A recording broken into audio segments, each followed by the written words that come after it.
Iran के supreme leader Ayatollah Ali Khamenei को सुपुर्दे खाक कर दिया गया।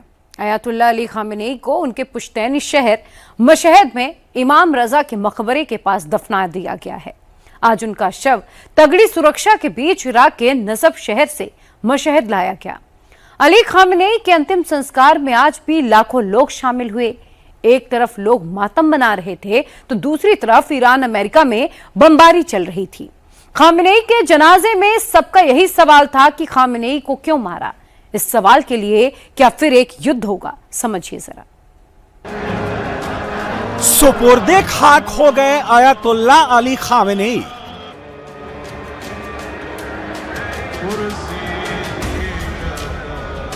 रहबर की 14 महीने की पोती भी मिट्टी के हवाले हो गई।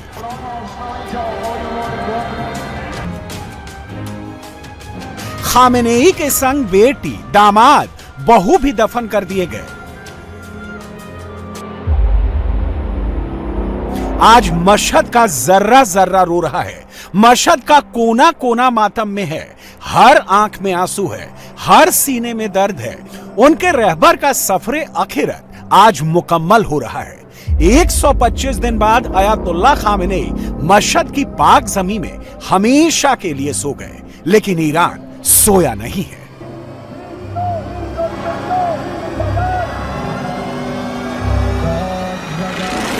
खामनेई की ताजियत में उमड़ा यह हुजूम चीख चीख कर कह रहा है, ईरान जाग रहा है, ईरान जाग चुका है। हर हाथ में लाल रंग का परचम इंतकाम है, जो पूरी दुनिया को बता रहा है रहबर की मौत को ईरान न भूला है और न भूलेगा। खामनेई के खून के एक एक कतरे का हिसाब लेगा।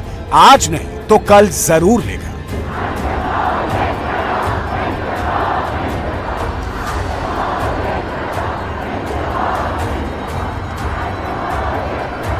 छह दिन तक खामनेई के जनाजे की सेरेमनी ऐसे ही नहीं की गई। तेहरान से लेकर कोम, नजफ, करबला से लेकर मशहद तक ईरानियों के भीतर इंतकाम की उस आग को जलाए रखा है जिसका पैगाम सिर्फ एक है, रहबर की मौत का बदला।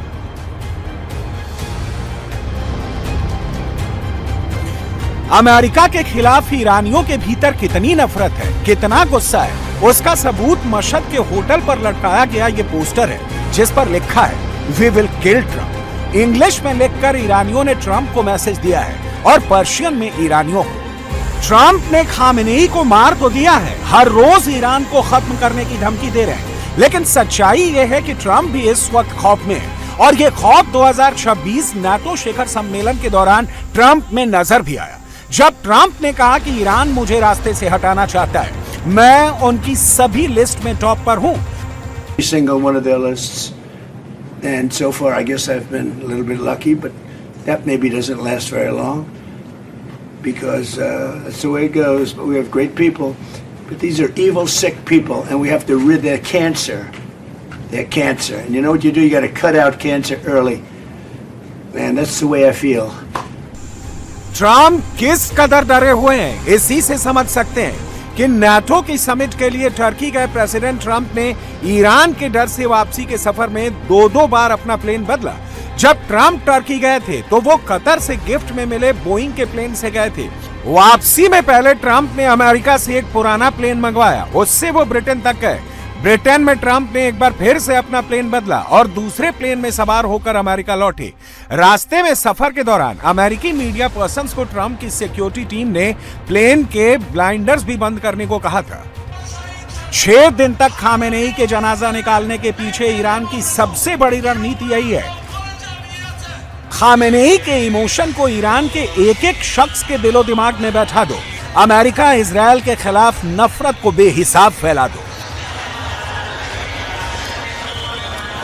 ईरान की इसी रणनीति का हिस्सा है 35 सेकंड का यह वीडियो, जैसे ईरान ने खामनेई के सुपुर्दे खाक के दिन रिलीज किया।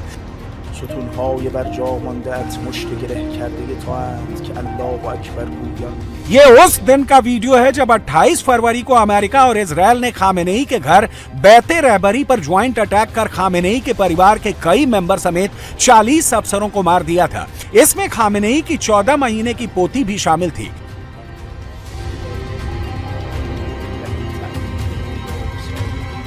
अमेरिका इजरायल ने एक साथ 35 मिसाइलें गिराई थी।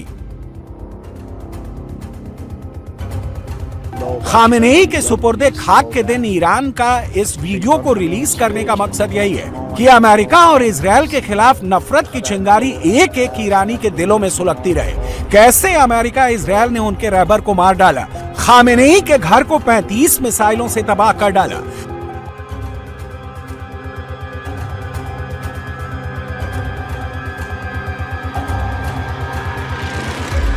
खामेनेई जहां रहते थे उस घर को बैते रहबरी कहा जाता था।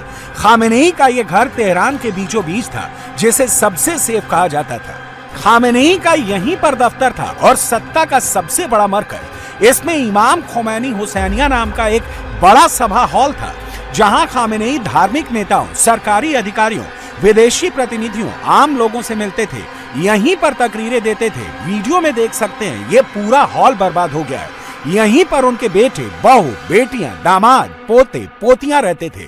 लेकिन अमेरिका इजरायल के हमले में पूरी तरह से बैते रहबरी तबाह हो गया। आज करबला से जब खामेनेई का जनाजा मशहद पहुंचा तो खामेनेई के ताबूत के साथ ईरानी फाइटर जेट एस्कॉर्ट कर रहे थे। इस जहाज में आयतुल्लाह अली खामेनेई और उनका परिवार मौजूद था, जिसे एस्कॉर्ट किया गया, जिसे मशहद के शाहिद हाशिम नेजाद एयरपोर्ट पर सुरक्षित उतारा गया।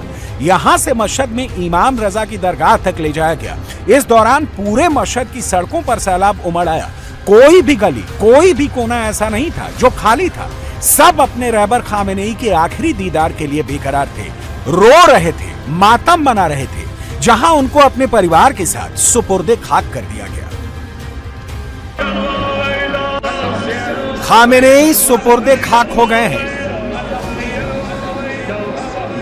सीज फायर खत्म हो चुका है, युद्ध का नया चैप्टर खुल गया है और यह अब किस लेवल तक जाएगा, इसका खौफ ट्रंप के भीतर भी साफ साफ दिख रहा है। ट्रंप भी इस खौफ से मुक्ति पाने का ऐलान कर चुके हैं। जिस वक्त ईरान की हुकूमत अपने फॉर्मर सुप्रीम लीडर खामेनेई को दफन करने में बिजी थी, उस वक्त अमेरिका ईरान पर जबरदस्त हवाई हमले कर रहा था। सीज फायर खत्म होने के ऐलान के बाद आज लगातार दूसरे दिन अमेरिका ने ईरान के अलग अलग ठिकानों पर जमकर हवाई हमले किए। अमेरिका ने आज के हवाई हमलों में ईरान के मिलिट्री बेसिस के अलावा सिविलियन इंफ्रास्ट्रक्चर को भी टारगेट किया। अमेरिकी विमानों ने ईरान के सिस्तान, बलोचिस्तान प्रोविंस में ईरान शहर हवाई अड्डे पर बमबारी की। इस हमले में कई आम लोग मारे गए। इसके अलावा अमेरिका ने उत्तरी ईरान के गोलिस्तान सूबे में भी सिविलियन इंफ्रास्ट्रक्चर को निशाना बनाया। अमेरिकी सेना ने बताया कि उसने उत्तरी ईरान में 2 रेलवे ब्रिजेस को टारगेट किया है। कहा तो ये जा रहा है कि ये दोनों रेलवे ब्रिज मशहद को कनेक्ट करते हैं, जहां खामेनेई का जनाजा दफनाया जा रहा था। अमेरिका ने आज हमलों की शुरुआत साउथ ईरान के बुशर और चाबहार पोर्ट्स पर बमबारी से की थी। अमेरिकी सेना की सेंट्रल कमांड ने कहा कि उसने बुशर में IRGC के कमांड एंड कंट्रोल सिस्टम को तबाह कर दिया है। हालांकि ईरान ने बताया कि अमेरिका की मिसाइलें बुशर में उसके न्यूक्लियर पावर प्लांट के बेहद करीब गिरी। अमेरिका ने फाइटर जेट से चाबहार पोर्ट पर भी बम बरसाए, जिससे चाबहार का ट्रैफिक कंट्रोल टावर तबाह हो गया। उधर ईरान ने भी कह दिया है कि अब वो भी रुकेगा नहीं, जैसा सवाल आएगा उससे जोरदार जवाब जाएगा। अमेरिका के हमलों के जवाब में ईरान ने भी आज बहरीन, कुवैत, जॉर्डन और कतर में अमेरिका के मिलिट्री बेसिस पर अटैक किए। ईरान ने अपनी मिसाइलों से बहरीन में अमेरिकी नौसेना के हेडक्वार्टर पर हमला किया। जॉर्डन में ईरान में अमेरिकी एम्बेसी को निशाना बनाया। वहीं कुवैत और कतर में भी ईरान ने अमेरिकी ठिकानों पर हमले किए। ईरानी सेना ने ताजा हमलों में एरबिल शहर में अमेरिका के हरीर एयरबेस पर भी हमला किया।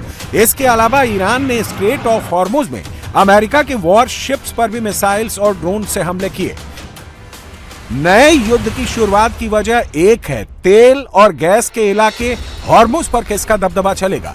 ईरान ने कह दिया है कि इलाका उसका है, वहां उसकी मर्जी चलेगी। अमेरिका की धौंस धमकी से ईरान की सेना नहीं डरेगी। स्ट्रेट ऑफ हॉर्मुज पर अमेरिका अपनी बादशाहत चाहता है, जबकि ईरान का कहना है कि हॉर्मुज बिना उसकी परमिशन के नहीं चलेगा। मामला तब बिगड़ गया जब सीज फायर के बाद से अमेरिकी नेवी के वॉरशिप अपनी सुरक्षा में कॉमर्शियल शिप्स को हॉर्मुज से पार कराने की कोशिश कर रहे थे। इसके विरोध में जब ईरान ने कॉमर्शियल शिप्स पर अटैक किए तो अमेरिका ने भी ईरान पर हमला किया। ईरान के साथ डील करने वाले अमेरिका के वाइस प्रेसिडेंट जेडी वेंस ने कहा कि ईरान को स्ट्रेट ऑफ हॉर्मुज को फ्री करना ही होगा, वरना कोई डील नहीं होगी। Well, here's the basic deal that we cut. The basic deal that we cut was we'll lift our blockade if you stop shooting at ships. But if you shoot at ships, we are going to punch back, and we're going to punch back harder than ever before. That was the deal. They said they would stop shooting at ships, and what happened 24 hours ago? They started shooting at ships again. Now, they were good. They were well behaved for about a week, but then they started shooting at ships. So the deal is very simple. If they shoot at ships, we're going to knock the hell out of them, and it's that simple, and that's the basic way it's going to work. ना America पीछे हटने के mood में है और न Iran झुकने के मूड में। हालत यह है कि जंग की नई शुरुआत के बाद एक बार फिर से पूरी दुनिया पर संकट मंडराने लगा है, जो फिलहाल शांत होता नहीं दिख रहा है।